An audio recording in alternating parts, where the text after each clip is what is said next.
विद्यार्थी मित्र, युरोप खंडामधील असलेल्या धर्मयुद्धाच्या कारणांचा आणि धर्मयुद्धाचे युरोप खंडावर काय परिणाम झालेत याचा विचार आपण केलेला आहे.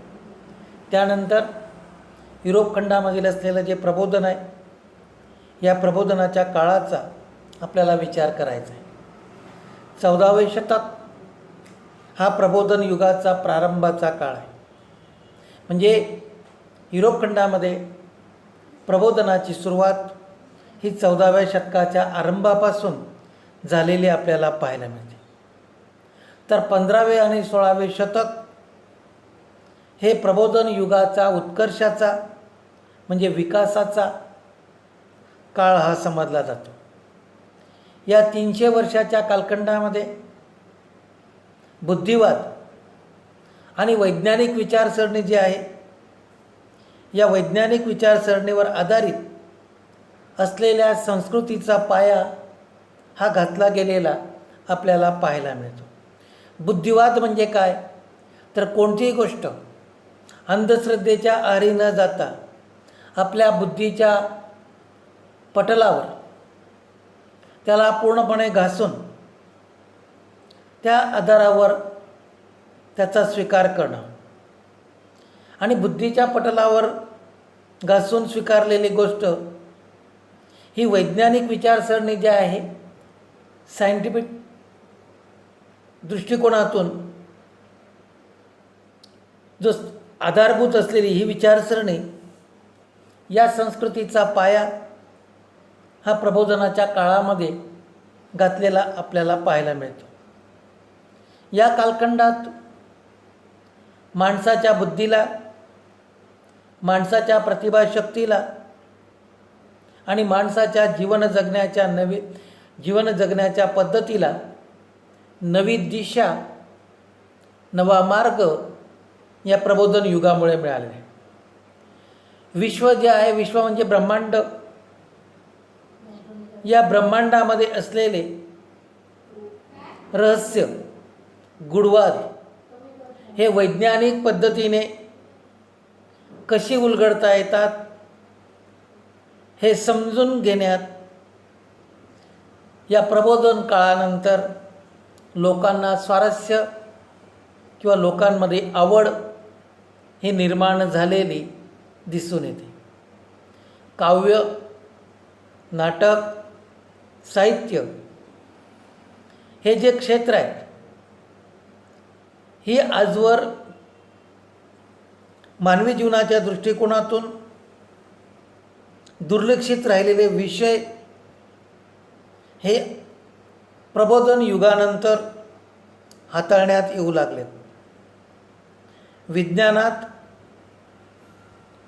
नवीन नवीन प्रयोग करायला प्रबोधन युगानंतर सुरुवात झालेली आपल्याला पाहायला मिळते. विश्वाच्या अस्तित्वाचा विचार करताना विश्व जे आहे, जे ब्रह्मांड आहे, जी सृष्टी आहे, या विश्वाचं जे अस्तित्व आहे याचा विचार करत असताना पूर्वी ईश्वर म्हणजे देव म्हणजे गॉड हा त्याचा केंद्रबिंदू मानला जात होता.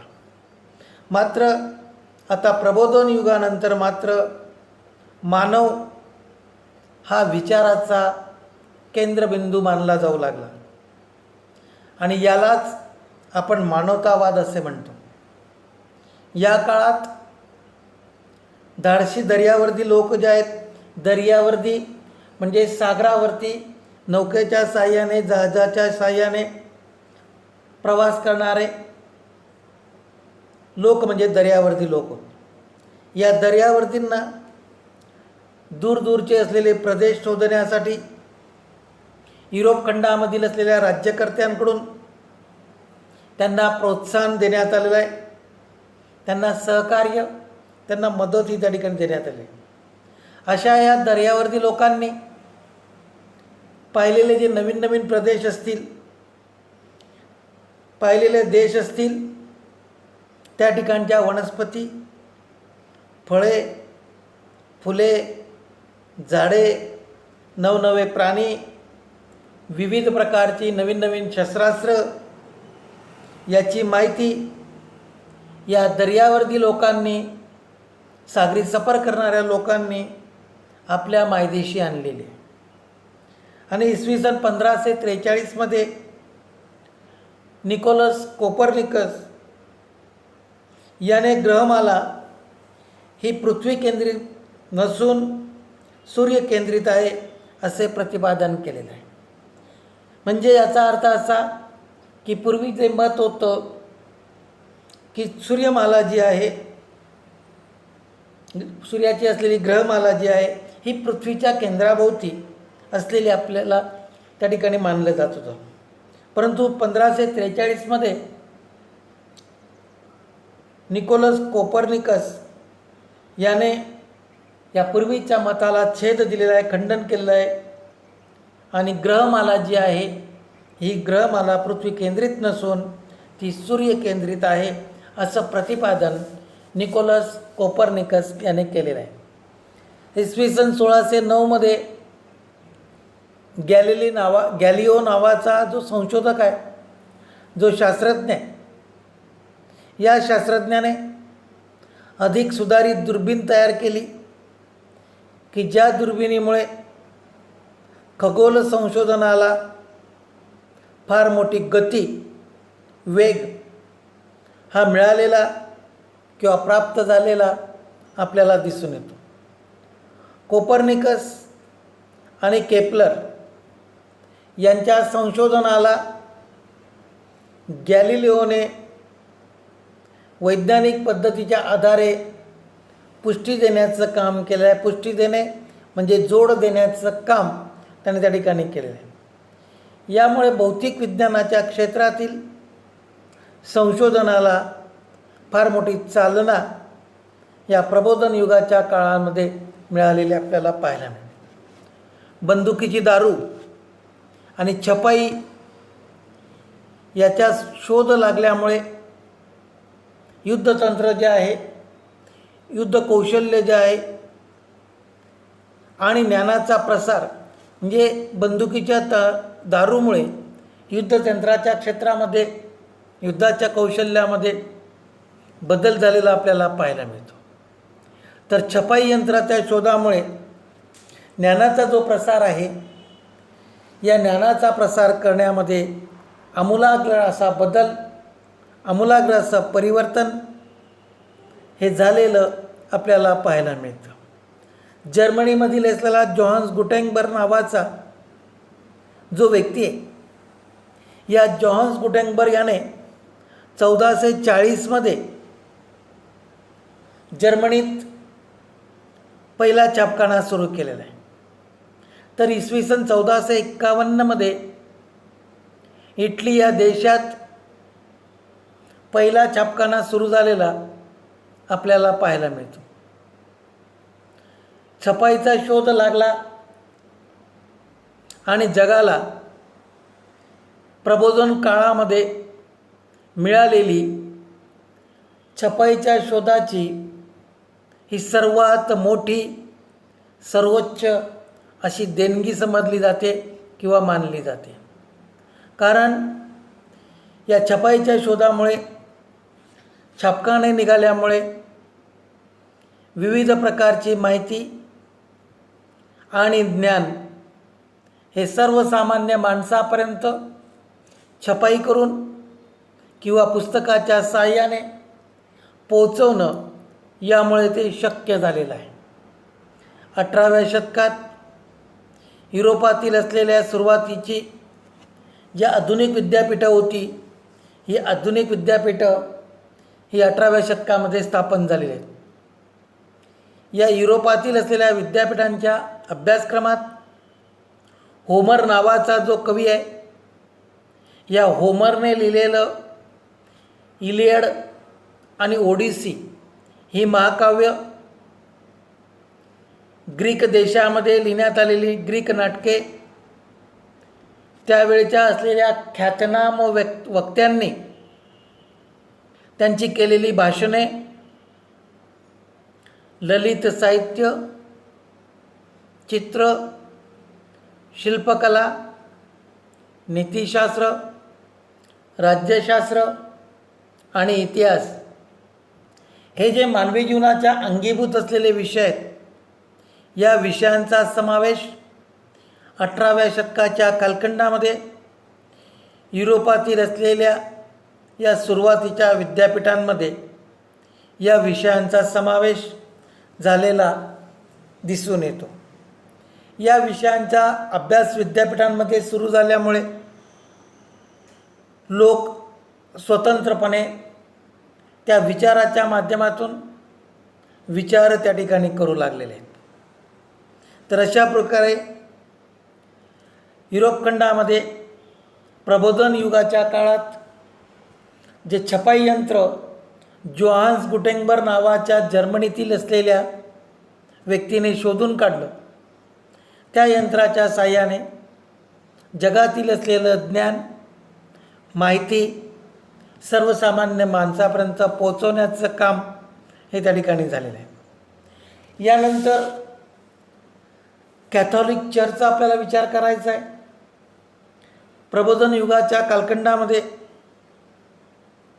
चर्च ही युरोप खंडात धार्मिकच नव्हे तर लोकांचं जे व्यक्तिगत जीवन आहे, ज्याला आपण पर्सनल लाईफ असं म्हणतो, या व्यक्तिगत जीवनाचं नियंत्रण करणारी संस्था म्हणजे चर्च होती.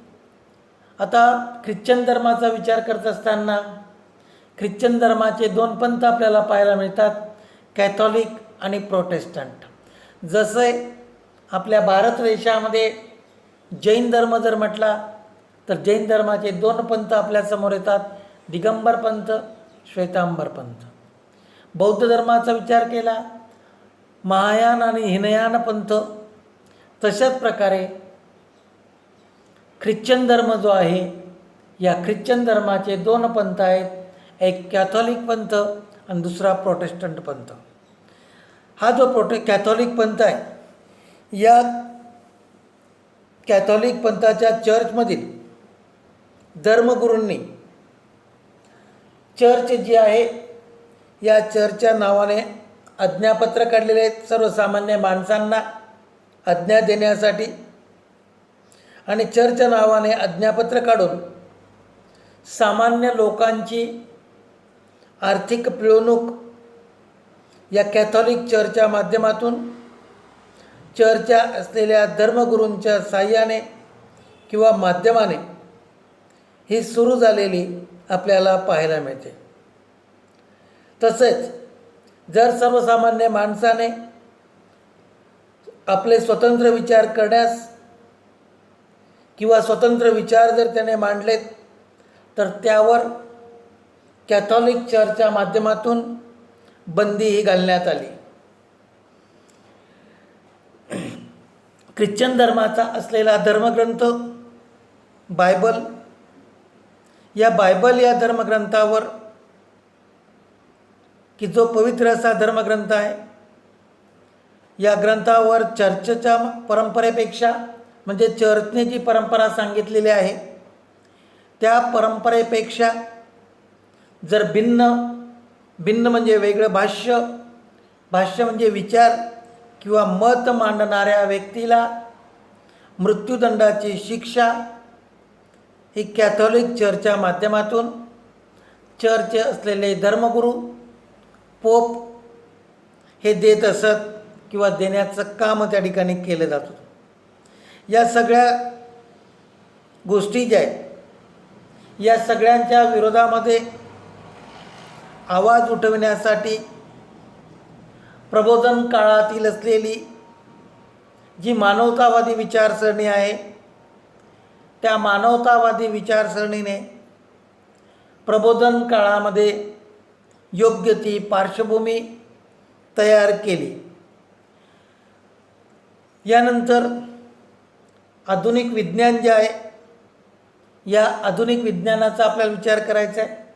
आपण सुरुवातीलाच बघितलं की प्रबोधन काळामध्ये किंवा प्रबोधनाच्या कालखंडात बुद्धिवाद आणि वैज्ञानिक विचारसरणीवर आधारित असलेल्या संस्कृतीचा पाया हा प्रबोधन काळामध्ये घातला गेलेला आहे.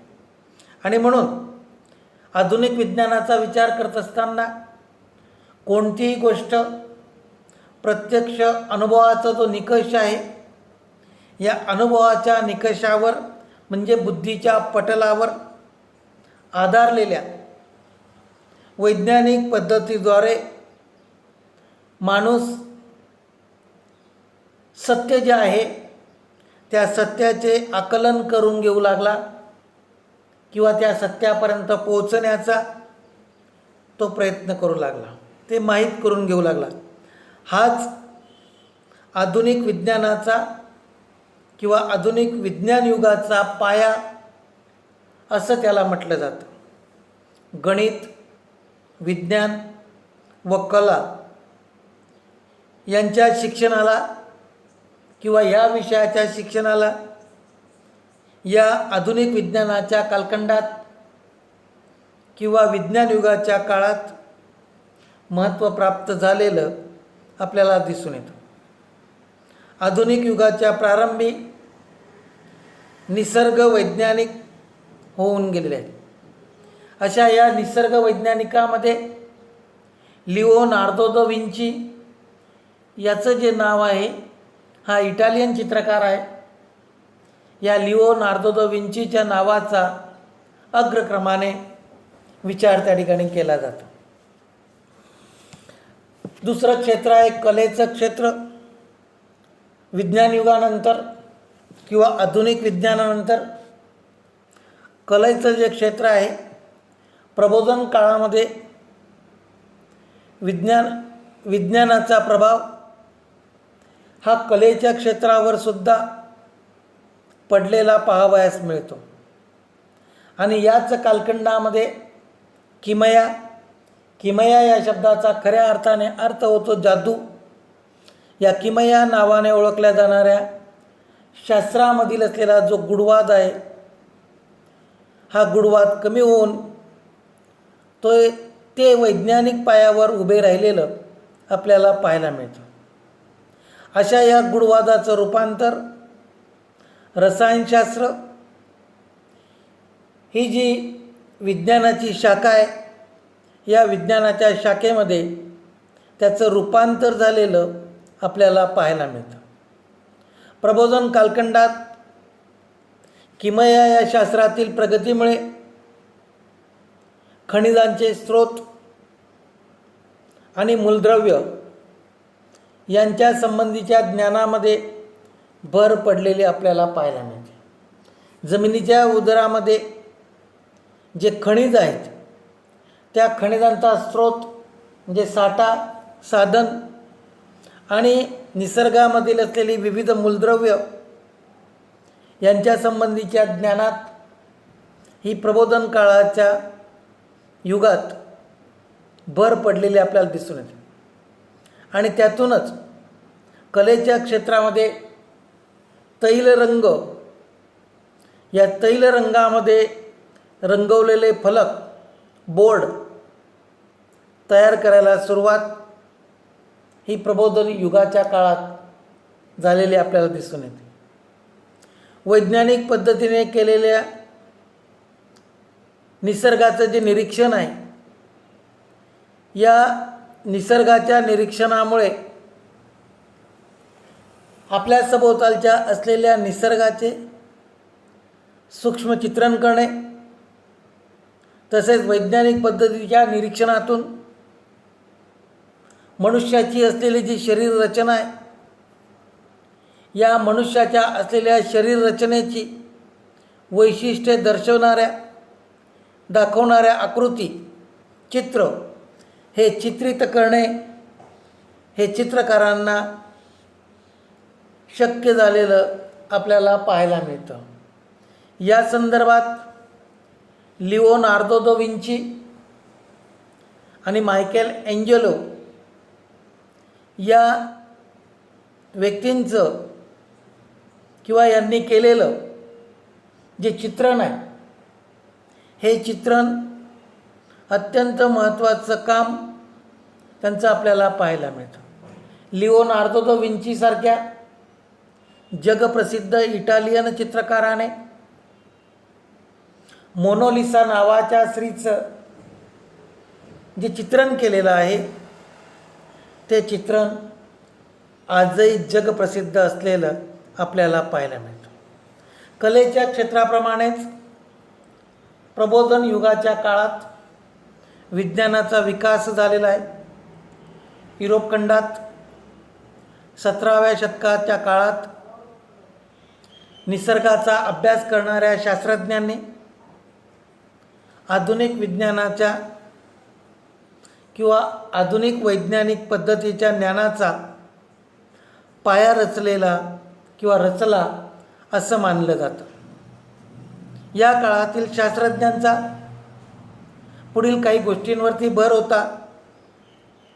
प्रत्यक्ष कोणतीही गोष्ट करत असताना प्रयोगाद्वारे वैज्ञानिक सिद्धांतांना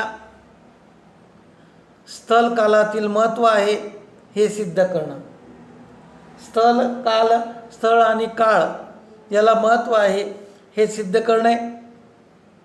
त्यांनी नव्याने शोधून काढलेले नियम हे सूत्रबद्ध करणे. नवीन वैज्ञानिक परिभाषा तयार करणे आणि यातूनच खऱ्या अर्थाने या प्रयत्नातून आधुनिक विज्ञान हे प्रगत होत गेलेलं आपल्याला पाहायला मिळतं.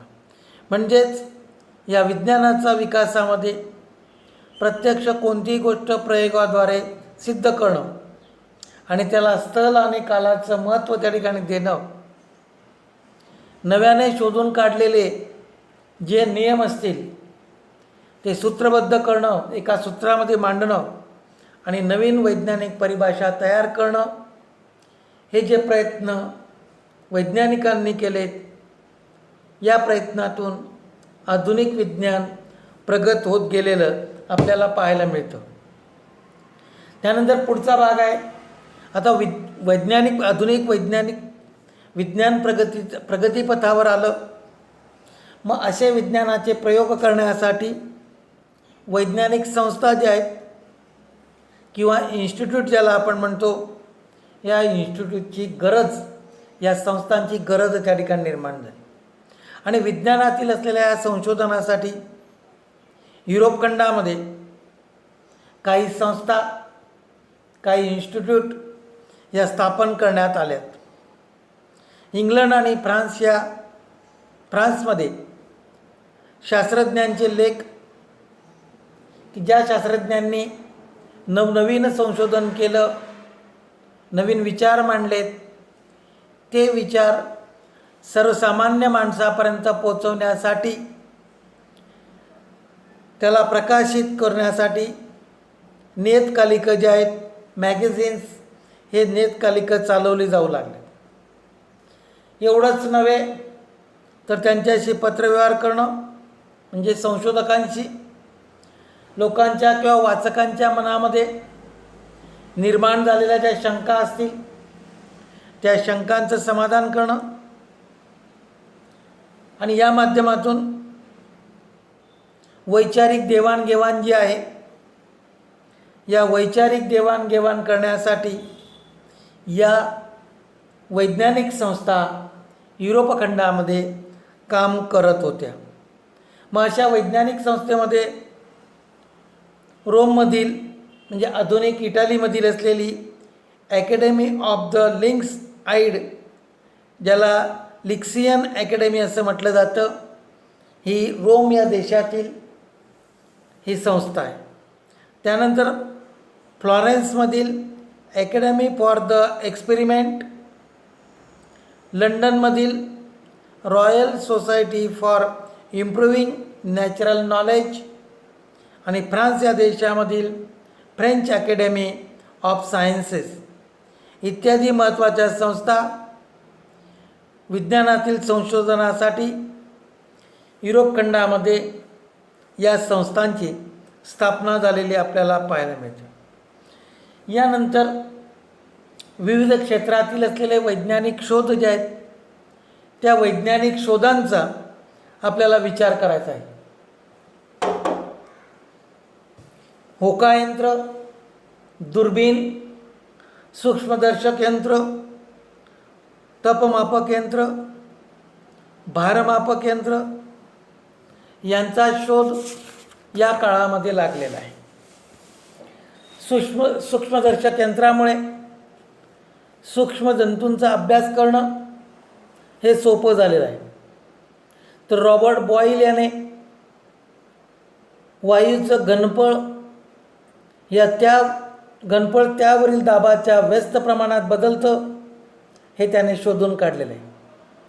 हायड्रोजन, नायट्रोजन, ऑक्सिजन हे जे हवेमधील असलेले वायू आहेत, या वायूंच्या संदर्भात संशोधनाला युरोप खंडामध्ये सुरुवात झाली.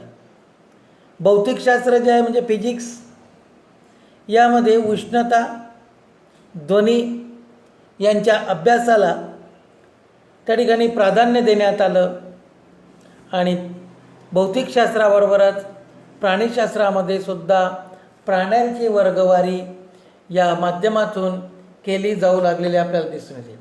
अशा प्रकारे विविध क्षेत्रातील वैज्ञानिक शोध लागलेत की या वैज्ञानिक शोधांमुळे माणसाला त्याची प्रगती करणं, वाटचाल करणं हे सुलभ झालेलं आपल्याला पाहायला मिळतं.